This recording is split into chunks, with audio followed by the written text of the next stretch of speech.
మనమందరం ఒక్కసారి కళ్ళు మూసుకుని ఒక చిన్న విషయాన్ని ఊహించుకుందాం. ఎన్నో ఏళ్లుగా మనం రోజూ చూసే లేదా ఆడుకునే ఒక పచ్చని మైదానముంది అనుకుందాం. గాలికి ఊగే పూల మొక్కలు, వాటిపై వాలే సీతాకోకచిలుకలు, ఆ చల్లటి మట్టి వాసన. ఇదంతా మనకు ఎంతో పరిచయమన్న ప్రపంచం కదా. అవును, అదొక అందమైన అనుభూతి. ఖచ్చితంగా. కాని మ్మ్, ఒక సోమవారం ఉదయం ఆ ప్రాంతానికి వెళ్ళేసరికి ఆ పచ్చదనమంతా మాయమైపోయి ఆ స్థానంలో ఒక పెద్ద బుల్డోజర్ మట్టిని తవ్వుతూ ఉంటే, కాంక్రీట్ పిల్లర్ల కోసం పునాదులు తీస్తూ ఉంటే ఆ దృశ్యం మనసులో ఎంత శూన్యాన్ని నింపుతోందో కదా. నిజమే. అక్కడ కేవలం కొన్ని చెట్లు మాత్రమే కూలిపోవడం లేదు.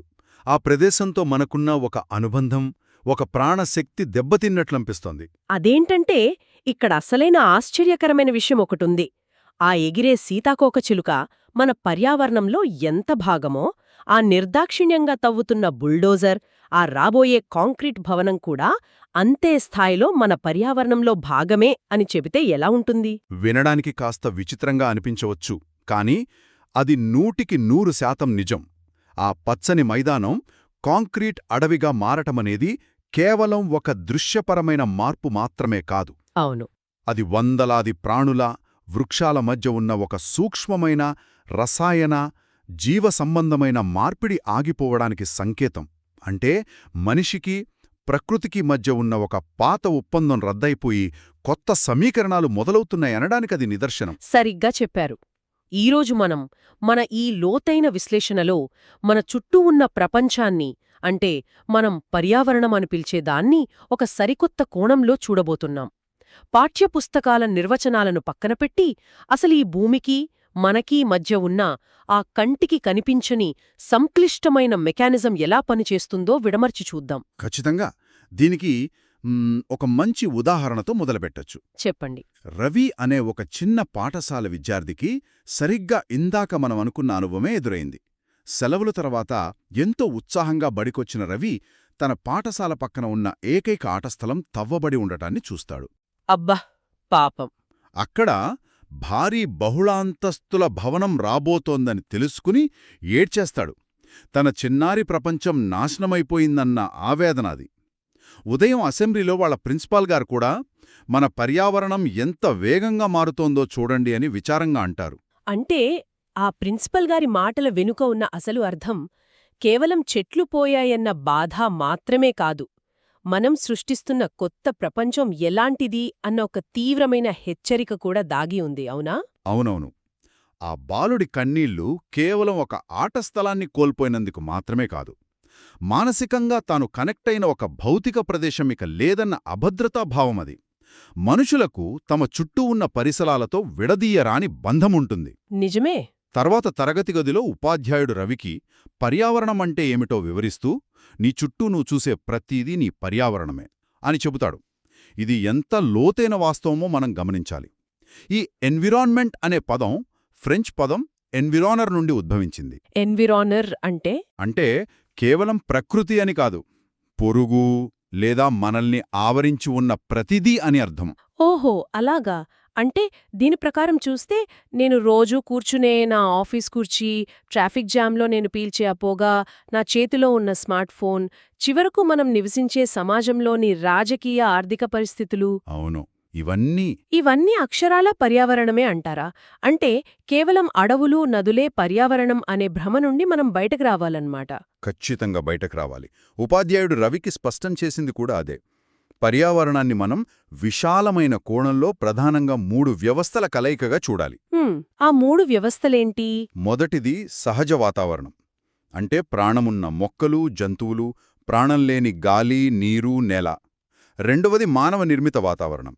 అంటే రోడ్లు, వంతెనలు, పరిశ్రమలు, కట్టడాలు. ఓకే. ఇక మూడవది అత్యంత సంక్లిష్టమైన మానవ వాతావరణం.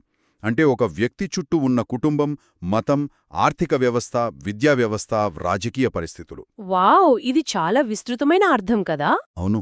ఒక వ్యక్తి మనుగడ సాగించడానికి, అభివృద్ధి చెందడానికి అవసరమైన ఒక ప్రాథమిక జీవనాధార వ్యవస్థ, అంటే లైఫ్ సపోర్ట్ సిస్టమ్, ఈ మూడింటి కలయిక ద్వారానే ఏర్పడుతుంది.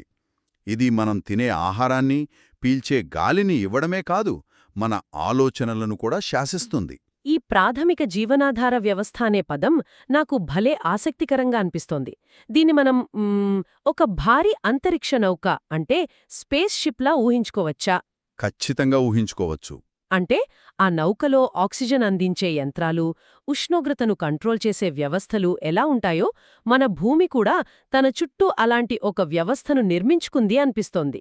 అయితే ఈ సహజ పర్యావరణమనే యంత్రం అసలు ఏ ఏ భాగాలతో పనిచేస్తోంది? ఈ ముడి పదార్థాల వెనకున్న మెకానిజమేంటి? ఆ యంత్రాంగాన్ని అర్థం చేసుకోవాలంటే మనం భూమిని ప్రధానంగా 4 విభిన్నమైన ఆవరణాలుగా అంటే డొమైన్స్గా విడగొట్టి చూడాలి. మొదటిది శిలావరణం, ఇంగ్లీష్లో లిథోస్ఫియర్ అంటాం. ఇది భూమి పైభాగంలో ఉండే గట్టి పొర. ఇది కేవలం రాళ్ళు, మట్టితో ఉన్న నిర్జీవ ప్రదేశం అనుకుంటే పొరపాటే. నిజానికి ఇది భూమి యొక్క అపారమైన ఖనిజ బ్యాంక్. అంటే మనకు కావలసిన మినరల్స్ అన్నీ ఇక్కడే దొరుకుతాయి కదా? అవును, అడవులు పెరగడానికి అవసరమైన పోషకాలను, వ్యవసాయానికి కావలసిన సారవంతమైన మట్టిని, జంతువులకు మేతను అందించే పచ్చిక బయళ్లను ఇది తన పైపొరలో మోస్తుంది. మనం నివసించడానికి పునాది కూడా ఇదే. నిజమే. దానికి తోడు మనం వాడుకునే ప్రతి ఇనుప కణిక, ప్రతి బొగ్గుముక్క ఈ శిలావరణం నుండే వస్తోంది. మరి ప్రాణుల మనుగడకు అత్యంత కీలకమైన నీటి వ్యవస్థ ఎలా పనిచేస్తోంది? అదే రెండవ ఆవరణం, జలావరణం లేదా హైడ్రోస్పియర్. నదులు, మహాసముద్రాలు, భూగర్భ జలాలు అన్నీ కలిస్తేనే జలావరణం. ఇది భూమి మీద ఒక గొప్ప థర్మల్ రెగ్యులేటర్గా పనిచేస్తుంది. థర్మల్ రెగ్యులేటర్ అంటే ఉష్ణోగ్రతను కంట్రోల్ చేయడం కదా? అవునండి, సూర్యుడి నుండి వచ్చే వేడిని గ్రహించి వాతావరణంలో ఉష్ణోగ్రతను బ్యాలెన్స్ చేస్తుంది. ఒక చిన్న కణం నుండి భారీ తిమింగళం వరకు జీవక్రియలు జరగాలంటే నీరు అనే ద్రావకం ఉండాల్సిందే. మరి గాలి సంగతేంటి? అదే మూడవ ఆవరణం, వాతావరణం అంటే అట్మాస్ఫియర్. ఇది భూమి చుట్టూ ఆవరించి ఉన్న వాయువుల పొర. భూమి తన గురుత్వాకర్షణ శక్తితో ఈ గాలిపొరను అంతరిక్షంలోకి జారిపోకుండా గట్టిగా పట్టుంచుతుంది.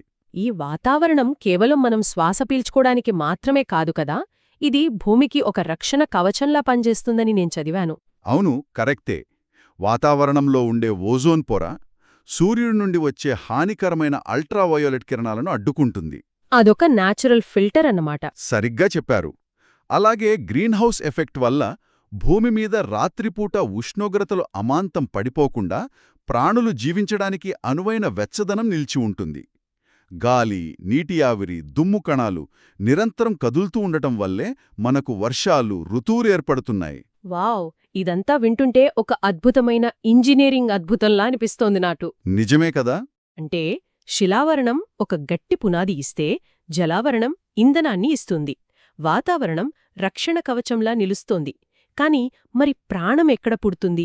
ఈ మూడు ఎక్కడైతే కలుస్తాయో ఆ అత్యంత సన్నని ప్రాంతమే జీవావరణం కదా, బయోస్ఫియర్. చాలా స్పష్టంగా పట్టుకున్నారు పాయింట్ని. జీవావరణం అనేది ఒక సన్నని గీతలాంటిది. నేల, నీరు, గాలి ఈ మూడు ఒకదానితో ఒకటి సంకర్షణ చెందే చోట మాత్రమే ప్రాణం ఉద్భవిస్తుంది. మొక్కలు సూర్యరశ్మిని, గాలిలోని కార్బన్ డయాక్సైడ్ను, మట్టిని, నీటిని ఉపయోగించి ఆహారాన్ని తయారుచేస్తాయి.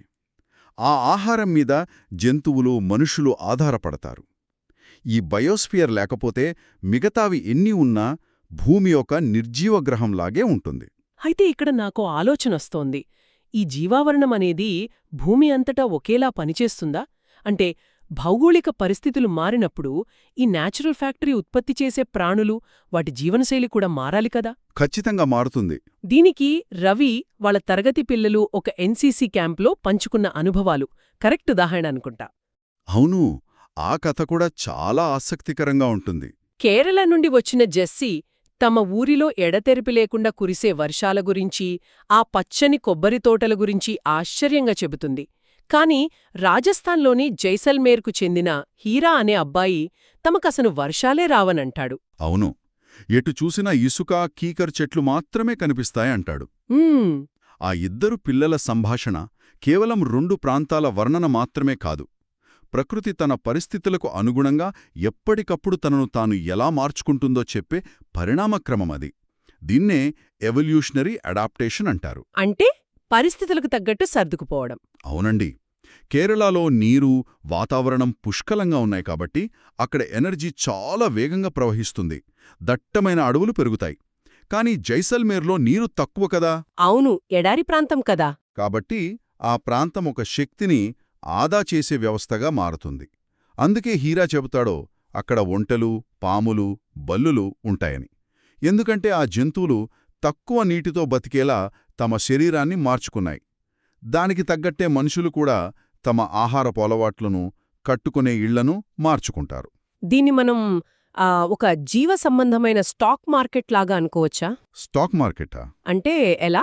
అంటే ఇక్కడ డబ్బుకు బదులు శక్తి, పోషకాలు చేతులు మారుతుంటాయి. ఈ లావాదేవీలన్నీ కలిస్తేనే ఆవరణ వ్యవస్థ లేదా ఎకోసిస్టమ్ అవుతుంది గదా. అద్భుతమైన పోలిక. వృక్షాలు, జంతువులు, మనుషులు కేవలం తమ పరిసరాలపైనే కాదు, ఒకదానిపై ఒకటి కూడా విపరీతంగా ఆధారపడి ఉంటాయి. ఒక జెంగా టవర్ గేమ్లో మనం కింద నుంచి ఒక చెక్క ముక్కను తీస్తే మొత్తం టవర్ ఎలా కూలిపోతుందో, ఈ ఎకోసిస్టంలో ఏ ఒక్క జీవి అంతరించినా ఆ మొత్తం బ్యాలెన్స్ దెబ్బతింటుంది. కరెక్ట్. ఈ శక్తి బదిలీ ఎంత అద్భుతంగా ఉంటుందంటే, ఎకోసిస్టమ్ అనగానే మనం పెద్ద అమెజాన్ అడవియానో, సహారా ఎడారియానో ఊహించుకోనక్కర్లేదు. మరి రవి ఆడుకునే చిన్న పార్కు లేదా ఒక వర్షపు నీటి గుంట కూడా తనకంటూ ఒక సూక్ష్మ ఎకోసిస్టమ్ను కలిగి ఉంటుంది. అందులో ఉండే చిన్న నాచు, కీటకాలు, కప్పలు ఒకదానికొకటి ఎనర్జీని బదిలీ చేసుకుంటూ ఒక పూర్తి వ్యవస్థగా పనిచేస్తాయి. పరిమాణం ఏదైనా మెకానిజం ఒక్కటే. వావ్! కానీ ఇక్కడే ఒక పెద్ద సమస్య వస్తోంది. ప్రకృతి తన స్టాక్ మార్కెట్ను తాను చాలా పర్ఫెక్ట్గా నడుపుకుంటుంటే మధ్యలో మనిషి ప్రవేశించాడు కదా. మానవ పర్యావరణం ఎదుగే కొద్దీ ఆ న్యాచురల్ బ్యాలెన్స్ దెబ్బతినడం మొదలైంది. అవును, మనిషి జోక్యం చాలా మార్పులు తెచ్చింది. మన మూల సమాచారం ప్రకారం చూస్తే తొలినాళ్లలో మనుషులు ప్రకృతికి అనుగుణంగా చాలా సాదాసీదాగా జీవించేవారు, తమ పరిసరాలకు అలవాటు పడేవారు అనుంది. కాని ఒక నిమిషం ఆగండి. ఆదిమానవులు కూడా కొన్ని భారీ జంతువులను వేటాడి అంతం చేశారు కదా. అవును, చేశారు. అంటే వారు ఉద్దేశ్యపూర్వకంగా ప్రకృతితో సామరస్యంగా ఉన్నారని కాదు. బహుశా పెద్ద స్థాయిలో ప్రకృతిని నాశనం చేయడానికి తగిన టెక్నాలజీ వారి దగ్గర అప్పట్లో లేవు అని మనమెందుకు అనుకోకూడదు. ఇది చాలా లోతైన పరిశీలన అండి. మీరు చెప్పింది 100% నిజం. మనిషి ఎప్పుడో తన వాతావరణాన్ని తన కంట్రోల్లోకి తీసుకోవాలనే చూశాడు. ఆదిమానవుడు ప్రకృతికి భయపడి దానికి అనుగుణంగా బతికాడు. కాని ఎప్పుడైతే వ్యవసాయం మొదలుపెట్టాడో, జంతువులను మచ్చిక చేసుకోవడం నేర్చుకున్నాడో, అక్కడ మొదటిసారి మనిషి ప్రకృతిని తనకనుకూలంగా మార్చడం మొదలుపెట్టాడు.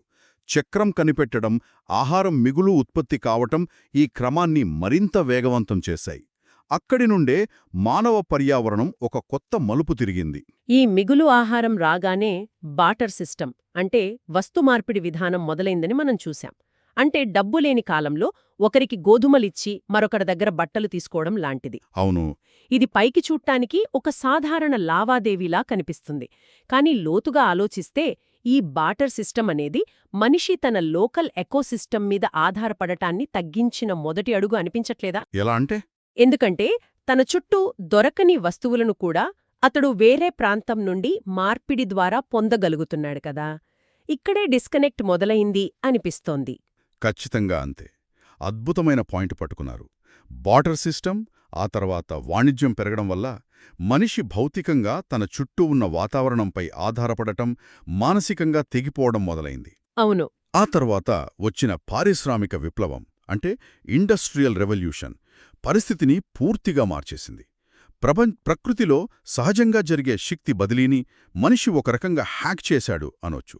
బొగ్గు, చమురు లాంటి ఇంధనాలను మండించి రాత్రికి రాత్రే భారీ స్థాయిలో వస్తువులను ఉత్పత్తి చేయడం మొదలుపెట్టాడు. నిజమే. దానివల్లే కాలుష్యం కూడా మొదలైంది. అవును, కర్మాగారాల పొగ వాతావరణాన్ని, రసాయనాలు జలావరణాన్ని కలుషితం చేయడం ప్రారంభించాయి. మనిషి ప్రకృతికి సర్దుకుపోయే దశ నుండి ప్రకృతిని తనకు అనుకూలంగా బలవంతంగా మార్చుకునే దశకు చేరుకున్నాడు. ఆ పారిశ్రామిక విప్లవం వేగం చాలదన్నట్లు ఇప్పుడు మనం ఇన్ఫర్మేషన్ రెవల్యూషన్ అంటే సమాచార విప్లవంలో ఉన్నాం కదా. ప్రపంచవ్యాప్తంగా కమ్యూనికేషన్ క్షణాల్లో జరిగిపోతోంది. ఏకంగా భూగోళాన్ని ఒక కుగ్రామంగా మార్చేశాం. అవును, ఇంటర్నెట్ పుణ్యమాని అంతా దగ్గరైపోయింది. కానీ ఇన్ని కృత్రిమ వాతావరణాలను, ఏసీ రూములను సృష్టించుకున్న మనిషి బేసిక్గా ఒక బయలాజికల్ మెషీన్ కదా. మన మూలాలు ఇంకా ఆ సహజ పర్యావరణంతో ముడిపడే ఉన్నాయని చెప్పడానికి ఏదైనా ఆధారముందా? ఖచ్చితంగా ఉందండి. మనమెంత ఆధునికంగా మారినా మన డిఎన్ఏ, మన బయోలాజికల్ క్లాక్ ఇంకా ఈ భూమి ఉష్ణోగ్రతలకు ఋతువులకే స్పందిస్తాయి. ఒక చిన్న ఉదాహరణ చెప్తాను. చెప్పండి. మండుటెండల్లో ఉన్న వేసవికాలంలో మనం దేనికోసం పరితపిస్తాం? నీటితో నిండిన ఒక చల్లటి పుచ్చకాయ తినడానికి ఇష్టపడతాం కదా? అవును, ఖచ్చితంగా. అదే కణకణలాడే చలికాలంలో వేడివేడిగా ఉండే పల్లీలు అంటే వేయించిన వేరుశనగలు తినాలనిపిస్తుంది. ఎందుకు? మన శరీరంలో ఎంత ఆధునిక రక్తం పారుతున్నా బయట ఉష్ణోగ్రతకు అనుగుణంగా శరీరాన్ని బ్యాలెన్స్లో ఉంచుకోవాలని ప్రకృతి మనకు కమాండ్ ఇస్తోంది. వావ్! ఇది చాలా సింపుల్ కానీ పవర్ఫుల్ ఉదాహరణ. అవును, ఆ సమతుల్యతను మనం గౌరవించాలి. ప్రకృతి వనరులను వాడుకోవడం తప్పు కాదు, కాని అది హార్మోనియస్గా ఉండాలి. మనం ఆ గీత దాటితే, ఆ జంగా టవర్ కూలిపోతే అంతిమంగా నశించేది మనమే. ఈ బ్యాలెన్స్ కోల్పోవడం గురించే కదా మన రవి బాధపడింది. అతనికి తన చుట్టూ ఉన్న ప్రకృతితో ఉన్న బంధం తెగిపోయిందన్న ఆవేదనాది. పాపం పిల్లవాడు. కాని ఆ బాధను అర్థం చేసుకున్న తన క్లాస్మేట్ మిజోరాంకు చెందిన నూరి అనే అమ్మాయి రాబోయే సెలవుల్లో వాళ్ల పచ్చని రాష్ట్రానికి రమ్మని రవిని ఆహ్వానిస్తోంది. ప్రకృతి ఎంత అద్భుతంగా ఉంటుందో అతనికి మళ్లీ పరిచయం చేయాలనుకుంటుంది. ఇలాంటి పిల్లల్ని చూస్తుంటే ముచ్చటేస్తుంది కదా. అవునండి, పిల్లల్లో ఇలాంటి పర్యావరణ స్పృహ ఉండటం చూస్తుంటే ఇంకా కొంత ఆశ మిగిలే ఉందనిపిస్తుంది. అందుకే మన బాధ్యతను పదే పదే గుర్తుచేసుకోవడానికి ప్రతి సంవత్సరం జూన్ 5న ప్రపంచ పర్యావరణ దినోత్సవం జరుపుకుంటాం. ఇది కేవలం ఆ ఒక్కరోజు మొక్కలు నాటి ఆ తర్వాత మర్చిపోయే కార్యక్రమం కాదు. ఇది ఒక సిస్టమ్ మెయింటెనెన్స్. మనం పీల్చే గాలిని, త్రాగే నీటిని, మన మనుగడకు కారణమైన ఆ సూక్ష్మమైన జీవావరణాన్ని ఎలా కాపాడుకోవాలో పునరాలోచించుకునే రోజుది. చాలా చక్కగా చెప్పారు. ఒక పాఠశాల ఆటస్థలం తవ్వబడటంతో మొదలైన మన అన్వేషణ ఈ రోజు నిజంగా ఎన్నో అదృశ్య పొరలను తొలగించింది కదా. పర్యావరణం అంటే కేవలం ప్రకృతి మాత్రమే కాదని, అది మన చుట్టూ అల్లుకున్న భౌతిక, సామాజిక, ఆర్థిక వలయమని మనం గ్రహించాం. అవును, అలాగే శిలావరణం, జలావరణం, వాతావరణాల మధ్య జరిగే అద్భుతమైన రసాయన ప్రక్రియే జీవావరణమని, అక్కడ శక్తి ఎలా ఒక స్టాక్ మార్కెట్లాగా చేతులు మారుతుందో చర్చించాం. బాటర్ సిస్టమ్ నుండి పారిశ్రామిక విప్లవం వరకు మానవుడు తనను తాను స్థానిక ఎకోసిస్టమ్ నుండి ఎలా వేరు చేసుకున్నాడో కూడా అర్థం చేసుకున్నాం. కరెక్ట్గా సమ్మరైజ్ చేశారు. అయితే మనం ముగించే ముందు ఒక ఆసక్తికరమైన, బహుశా కాస్త భయపెట్టే ప్రశ్నను ఆలోచన కోసం వదిలేయాలనుకుంటున్నాను. అడగండి. ఇందాక మనం సమాచార విప్లవం గురించి మాట్లాడుకున్నాం కదా. గతంలో మనం మన భౌతిక అవసరాల కోసం అడవులను నరికి, నగరాలను నిర్మించి భౌతిక పర్యావరణాన్ని మార్చేశాం. కానీ ఇప్పుడు virtual reality, augmented reality, social media లాంటివి కంటికి కనిపించని ఒక సరికొత్త డిజిటల్ పర్యావరణాన్ని సృష్టిస్తున్నాయి. నిజమే, మనం ఫోన్లలోనే బొట్టుకేస్తున్నాం. అవును, భౌతికంగా ఒక గదిలో ఉన్నా మానసికంగా డిజిటల్ ప్రపంచంలో జీవిస్తున్నాం. మరి మరో 100 సంవత్సరాల తర్వాత ఒక 10 ఏళ్ల పిల్లవాడు తన చుట్టూన పరిసరాలు అని దేన్నంటాడు? రవిలాగా పచ్చని ఆటస్థలాన్ని కాంక్రీట్ చేస్తే ఏడుస్తాడా? లేక ఏదైనా సర్వర్ క్రాష్ అయి తను వర్చువల్ ప్రపంచం నాశనమైపోయినప్పుడు గుండె పగిలేలా బాధపడతాడా? అబ్బా, ఇది చాలా డీప్ థాట్. అప్పటి మానవుడికి అసలు పర్యావరణం అంటే కేవలం డిజిటల్ స్క్రీన్లేనా? లేక ప్రకృతి అందించే ఆ సజీవమైన మట్టి వాసన, ఆ చల్లటి పుచ్చకాయ రుచి, భౌతికమైన స్పర్శ ఇవన్నీ భవిష్యత్తులో కేవలం డిజిటల్ కోడ్స్గా మిగిలిపోతాయా? వింటుంటేనే కాస్త వణుకు పుడుతోంది. అవును కదా. ఈ జెంగా టవర్లో మనం లాగేస్తున్న తదుపరి చెక్కముక్క ఏదో ఎవరికి తెలుసు. ఈ ఆలోచనతోనే మన చుట్టూ ఉన్న ఆ అద్భుతమైన, సంక్లిష్టమైన ఆవరణాన్ని నిశితంగా గమనిద్దామని కోరుకుంటూ ఈనాటి మన ఈ లోతైన విశ్లేషణను ఇక్కడితో ముగిద్దాం. మళ్ళీ మరో ఆసక్తికరమైన అంశంతో కలుద్దాం.